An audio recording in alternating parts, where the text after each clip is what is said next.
आज हम बात करेंगे कुछ पॉइंट्स के ऊपर जिसे आप समझिए and be rich, understand and be rich. और आज मैं जो भी बताऊंगा वो the richest man in the Babylon book आपने जरूर देखा होगा और जरूर पढ़ा होगा भी, मेरे हिसाब से अगर नहीं पढ़ा तो जरूर पढ़िए, बहुत अच्छी बुक है। ठीक है, आपको बहुत कुछ समझ में आएगा। तो उस किताब से हम जो जो इंपॉर्टेंट पॉइंट्स है उन्हें उठाने वाले हैं, जो कि richest man in the Babylon करता था और वो सबसे अमीर आदमी था बेबीलोन का। ठीक है, तो चलिए, पर मैं एक बात आपको ध्यान देता हूं और इसे आप डिस्क्लेमर के तौर पे के भी समझ सकते हैं, एक ही तरह से आपके लिए डिस्क्लेमर है। ठीक है, अब डिस्क्लेमर क्या है? अमीर बनने का कोई शॉर्टकट नहीं है। पहली बात तो अमीर बनने का कोई शॉर्टकट नहीं है। शॉर्टकट से कमाए पैसों से बना अमीर इंसान जल्दी ही पैसे को गवा देता है। इसलिए इस पुस्तक से जो भी मैं इंपॉर्टेंट पॉइंट लेता हूं और या इस पुस्तक अगर आप पढ़ेंगे तो ये आशा मत रखिए कि आप अमीर बने के आपको इसमें शॉर्टकट तरीके मिलेंगे। ठीक है, बी लॉन्ग रेंज। ठीक है, शॉर्टकट के तरीके आपको ढूंढने नहीं है। तो चलिए शुरू करते हैं इसके इंपॉर्टेंट पॉइंट के हिसाब से और देखते हैं क्या इंपॉर्टेंट पॉइंट है। ठीक है, तो सबसे पहला पॉइंट, ठीक है, अपनी आमदनी से हमेशा 10% की बचत करें। ठीक है, अपनी आमदनी से हमेशा 10% की बचत करें। सुनने में ये नियम बहुत आसान लगेगा आपको। ठीक है, बट अगर हकीकत में, ठीक है, हकीकत में ये नियम अमीरी की बुनियाद रखती है। सच बता रहा हूं। ठीक है, क्योंकि आप बोलोगे 10% मतलब अगर एक आदमी 10,000 कमा रहा है तो ये सिर्फ 1,000 ही बनता है, बट अमीर बनने में सबसे इंपॉर्टेंट पॉइंट रोल करता है। ठीक है, और एक साल तक आपकी आमदनी में अगर आप 10% बचा रहे हैं, ठीक है, तो मतलब 12,000 रुपये बन जाते हैं। ठीक है, मतलब अगर आप 10,000 रुपये का महीने पेमेंट है तो आपको एक साल में जो पेमेंट है वो 10,000 और फ्री में मिल रहा है। ठीक है, मतलब किसी एक हिसाब से आपका बचत है बट आपको एक हिसाब से पेमेंट मिल रहा है। ओके, जिससे उसके पास काफी धन इकट्ठा हो सकता है आपके पास। ठीक है, इस प्रकार अगर आप नियम का पालन करोगे। ठीक है, बट आप देखिए, आप बोलोगे कि हम पैसे को बचा नहीं सकते, पैसे हो जाते हैं खर्च, तो आपके पास बहुत सारे इन्वेस्टमेंट ऑप्शन है, वहां आप इन्वेस्ट करिए और उस इन्वेस्टमेंट करने के बाद या तो ऑटोमेटिक सेटअप करिए, हर मंथ आप उसमें इन्वेस्ट करिए, बट मैं आपको बता रहा हूं उस पैसे को आपको खर्च नहीं करना है। ठीक है, वो एक तरह से आपका सीक्रेट वाला पैसा है जो आपको भी पता नहीं है। ठीक है, तो पहला पॉइंट आपको समझ में आ गया होगा। ठीक है, बट ये पॉइंट सबसे इंपॉर्टेंट है। ओके, तो पहला पॉइंट हो गया, रूल नंबर 1 हमने कंप्लीट किया। अब हम बढ़ेंगे रूल नंबर 2 की तरफ। तो मैं अपना नेक्स्ट पेज खोलता हूं। ओके, तो चलिए बंद कर दे। रूल नंबर 2, ठीक है, अपनी इच्छाओं पर नियंत्रण रखें। ठीक है, अपनी इच्छाओं पर नियंत्रण रखें। ये कैसा पॉइंट है ये मैं बताता हूं। देखिए, जरूरी खर्चे और फिजूल खर्चे के बारे में मैं बात कर रहा हूं। ठीक है, जैसे जरूरी खर्चे होता है एक जो आपको जरूरी है, उसे करे बिना तो आपकी लाइफ नहीं चल सकती। फिजूल के खर्चे हैं कि जो आप इसे खर्च किए बिना भी आपकी लाइफ चल सकते हैं, बट आप शौकीन हो इस पैसे को खर्च करने के लिए। इंसान की इच्छाओं असीमित होती है, जैसे आपको पता है। जैसे ही कोई इच्छा पूरी हो जाती है तो आपको दूसरी इच्छा चाहिए। ठीक है, उसका दूसरे चीज चाहिए आपको। ठीक है, जो व्यक्ति अपने जरूरी खर्चों, जरूरी इच्छा पूर्ति और फिजूल की ख्वाहिशों में फर्क को समझता है, वही अपने पैसे को खर्च करने का सही तरीका जानता है। ठीक है, और उसे कभी भी कंगाली का सामना करना नहीं पड़ता। और इसीलिए अमीरी का दूसरा कदम है मनी मैनेजमेंट, मतलब अपने पैसे को मैनेज करना, कहाँ कितना खर्च करना है, कहाँ कितना नहीं करता है। मैं आपको बताऊं, अगर अमीर इंसान अगर 1,00,000 रुपए महीने का कमा रहा है, ठीक है, अब अमीर इंसान तो ज्यादा ही कमाएंगे बट मैं एग्जांपल लेके बता रहा हूँ। ठीक है, 1,00,000 रुपए कमा रहा है तो उसमें से उसका जरूरी खर्चे कितने होते हैं पता है आपको? 30,000 रुपया। ठीक है, मैक्सिमम महीने का, बट वो 30,000 रुपये खर्च नहीं करते हैं, 18-20,000 में कंप्लीट करते हैं। अब बचे कितने? अब उसके पास 80,000 है मान के चलिए। अगर उसे अभी भी फिजूल के खर्चे करने हैं तो उसमें से वो 5 से 6,000 रुपए के ही फिजूल के खर्चे करेगा, बाकी उसके पैसे 50% से भी ज्यादा इन्वेस्टमेंट में जाएंगे। भाई सीक्रेट बात बता रहा हूं। ठीक है, अंदर की बात है, आपको कोई नहीं बताएगा। ठीक है, तो ये 50% से ज्यादा उड़ रहा क्या जाएगा? इन्वेस्टमेंट के अंदर जाएगा, और बाकी जो बचा कुचा पैसा रखेगा वो रखेंगे। अब वो पैसे क्यों रखेंगे? खर्चे करने के लिए नहीं रखेंगे। मैं आपको बता रहा हूं, जब भी अगर वो शेयर मार्केट के अंदर इन्वेस्ट कर रहे हैं, अगर उन्होंने शेयर में 1,000 रुपए इन्वेस्ट किया, अगर वो शेयर कोई भी उन्हें शेयर मिलता है अच्छा खासा और वो शेयर अभी नीचे है, ठीक है, नीचे प्राइस कम है, तो वो उस पैसे को उसमें लगा देते हैं। इस तरह अपने इन्वेस्टमेंट को बढ़ाते हैं, जैसे प्रॉफिट है अपने पैसे को बढ़ाते रहते हैं। सबसे सीक्रेट पॉइंट है ये। ठीक है, तो ये है रूल नंबर 2। ठीक है, अब रूल नंबर 3 की तरफ बढ़ते हैं। अपना रूल नंबर 3 में आपको समझाता हूं। इसलिए मैं बोल रहा हूँ अंडरस्टैंड एंड बी रिच, ठीक है, इंपॉर्टेंट पॉइंट्स है, ठीक है।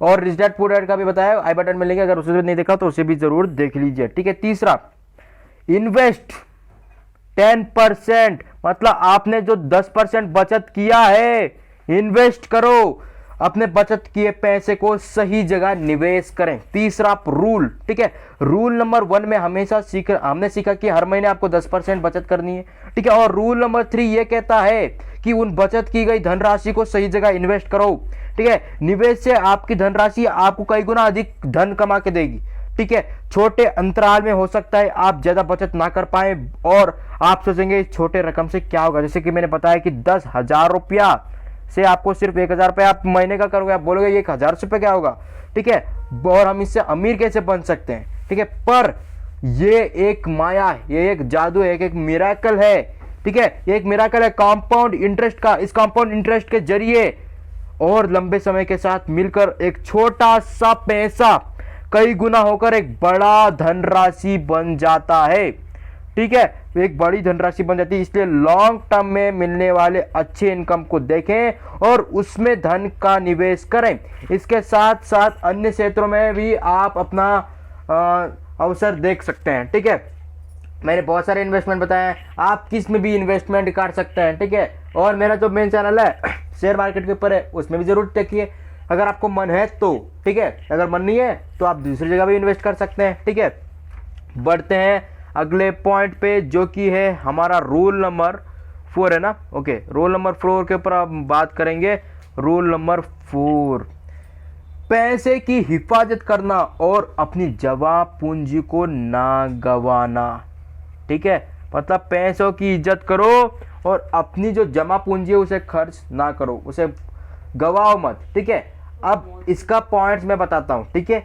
पैसे की हिफाजत करने का अर्थ है कि अपने बचत किए हुए धन को सही जगह लगाओ, ठीक है। इसका मतलब ये नहीं है कि सुबह से लेके शाम तक उस पैसे को 10 बार बोलो नमस्कार नमस्कार, वो वाला रिस्पेक्ट नहीं चल रहा है यहाँ, या कोई और रिस्पेक्ट चल रहा है, ठीक है।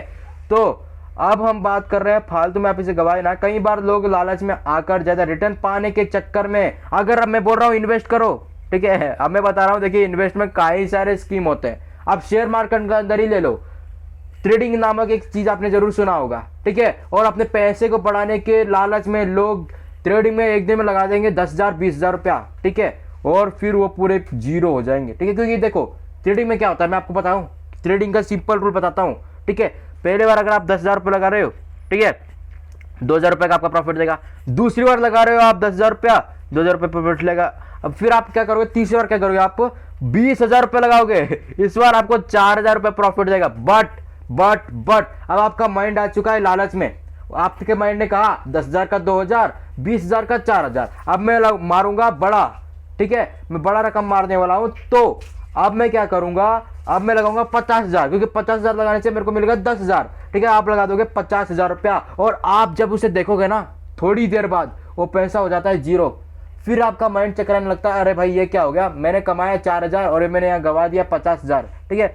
ये सच्ची बात है, इसीलिए मैं आपको बता रहा हूं, जहां इन्वेस्ट करें सोच समझ के इन्वेस्ट करें और उतनी ही इन्वेस्ट करें जितना आप बाद में सह सकते हैं। और ट्रेडिंग में तो एक शॉर्ट टर्म है, बिल्कुल ना घुसे। अगर आप बिगिनर है, अगर आप प्रोफेशनल है तो आप पैसे बनाते रहेंगे, उसमें कोई टेंशन नहीं है, क्योंकि आपने सीख लिया है। बट अगर आप अभी भी चालू कर रहे हैं शेयर मार्केट में इन्वेस्ट करना, आपको पता नहीं है लॉन्ग टर्म शॉर्ट टर्म क्या है, आपको पता नहीं है ट्रेडिंग और इन्वेस्टमेंट क्या है, आपने लगा दिया पैसा, आपको लगा कि जो लॉन्ग टर्म में लगाते हैं उसे भी ट्रेडिंग कहते हैं, अभी जो कर रहे हैं उसे भी ट्रेडिंग कहते हैं, सब एक ही है, ऐसा नहीं होता है, ठीक है। तो अब बढ़ते हैं अपने 5वें रूल पे, ठीक है। एक एक रूल को आपको ध्यान से समझना है, और कुछ भी क्वेश्चन है जरूर मुझसे पूछिए, ठीक है। 5वां रूल है हमेशा नई चीजें सीखते रहें, ठीक है। ज्ञान लेना जरूरी है, हमेशा नए ज्ञान लेते रहे, और सही वाला ज्ञान लेना, गलत वाला नहीं, ठीक है। समय हमेशा बदलता रहता है, समय के साथ चीजों की जरूरत बढ़ती और घटती रहती है। जैसे आपको अभी के पता है AI का जमाना, ठीक है, चल रहा है ना, चैट GPT, उसने आया तो कितना तूफान मचाया, ठीक है। अगर कोई व्यक्ति लगातार सही चीजों का ज्ञान लेता रहता है और अन्य एक्सपर्ट लोगों से सीखता रहता है, वही समझ पाता है कि कब और कहां निवेश करना है और क्यों करना है और क्यों नहीं करना है। इसलिए अपने अंदर सीखने की कला को विकसित रखिए, मतलब जगा के रखिए और सीखते रहिए, ठीक है। 5वां पॉइंट है ठीक है, अब हम बढ़ते हैं अपने 6वें पॉइंट, और ये हमारा आखिरी पॉइंट है। ठीक है, बट पॉइंट जो भी बता रहा हूं इनमें से कोई भी कम नहीं है, सब इंपॉर्टेंट पॉइंट है। ठीक है, 6वां पॉइंट क्या है हमारा? 6वां पॉइंट, टाल मटोल की आदत को छोड़ें और सही अवसरों का लाभ उठाएं। ठीक है, अब मैं इस पॉइंट को डिटेल में आपको एक्सप्लेन करना चाहूंगा। The richest man in Babylon, आपने जो पुस्तक पढ़ी है वो एक व्यापारी की कहानी बताई जा रही है उसमें। ठीक है, ठीक है, उसमें एक व्यापारी है, उसके ऊपर एक कहानी है जिसने थोड़ी सी लापरवाही की वजह से अपने हाथ आए एक बहुत अच्छे अवसर को गवा दिया था। ठीक है, उस पुस्तक को अगर आप पढ़ेंगे तो आपको जरूर समझ में आएगा। ठीक है, एक बार उसे एक इंसान मिला जो अपने भेड़ों को बहुत सस्ते दामों में बेचना चाहता था। ठीक है, बहुत सस्ता मतलब सस्ता, एकदम सस्ता दामों में वो बेचना चाहता था। ठीक है, क्योंकि उसे अपनी पत्नी के इलाज के लिए पैसे की जरूरत थी, पर रात का समय था और 900 कितने 900 भेड़ों को गिनना मुश्किल हो रहा था। इसीलिए वो व्यापारी उस अवसर को सुबह तक टाल गया। पर सुबह होता ही हाट खुल गया, मतलब जो हाट है ना, वो जहाँ वो भेड़ों को रखा था वो खुल गया। ठीक है, और वो इंसान हाट में जाकर अन्य व्यापारी को सारे भेड़ बेच दिया, मतलब जो बेच रहा था भेड़ों को, उसके पास अच्छा अवसर था क्योंकि वो सस्ते में बेच रहा था, और उसने कहा कि अभी गिनने नहीं हो रहा तो मैं सुबह देख लूंगा। ठीक है, उसने कही वहां लापरवाही, और तब तक इस व्यापारी ने उसे बेच दिया था। ठीक है, जो भेड़ों को बेचना चाहता था वो वाला। ठीक है, और इस तरह वो व्यापारी कम कीमत में अच्छे भेड़ों को खरीदने का मौका खो दिया। ठीक है, क्योंकि उसे कम दामों में अच्छे भेड़ों को खरीदने का मौका मिल रहा था, बट उसने गवा दिया। ठीक है, अब आप ही सोचिए, जहां आपको 1,000 रुपये लगाना होता है, अगर वो आपको 500 रुपये मिले तो आपको 50% डिस्काउंट। ठीक है, और 50% डिस्काउंट तो दूर की बात है, अगर आपको 1,000 रुपये की कोई भी सामान 980 रुपये में मिल गया तो आप 20 रुपये के डिस्काउंट के पीछे भागते हो कि नहीं भागते हो? ठीक है, तो उसी प्रकार है। बट ये क्या कर रहा है, ये उसे छोड़ रहा है, उसमें को कुछ छोड़ रहा है, क्योंकि अगर आप 1,000 का सामान लोगे तो आपको 20 रुपये का डिस्काउंट, अगर वही आपने 10,000 का सामान लिया तो 200 रुपये का डिस्काउंट, 1,00,000 का सामान लिया तो ये 2,000 रुपये का डिस्काउंट, उस प्रकार आप गिनेंगे ना। तो इसने उतना सब कुछ दिया नहीं, उसको सोना था वो सोने चला गया और सुबह तक हो गया वो बर्बाद। ठीक है, अच्छे अवसर को खो देने वाली घटनाएं कई लोगों के साथ होती रहती है। वो अपने टाल मटोल की आदत से बहुत सारे अच्छे अवसरों को गवा देते हैं और बाद में बहुत पछताते हैं। इसलिए इस टाल मटोल की आदत से दूर रहें और जैसे कोई अवसर मिले उसे तुरंत पहचाने और उसका लाभ उठाइए, यही मैं आपको कहना चाहूँगा। तो वीडियो के एंड तक मैं आपको बता रहा हूँ, आपको कुछ भी डाउट है जरूर पूछिए। ठीक है, और अच्छा लगा तो जरूर बताना। मिलते हैं अगले वीडियो के अंदर, और साथ ही में इस हर एक पॉइंट इंपॉर्टेंट पॉइंट है, एक भी पॉइंट को मिस मत करिए, स्किप करेंगे तो आपको ही प्रॉब्लम आएगा। ठीक है।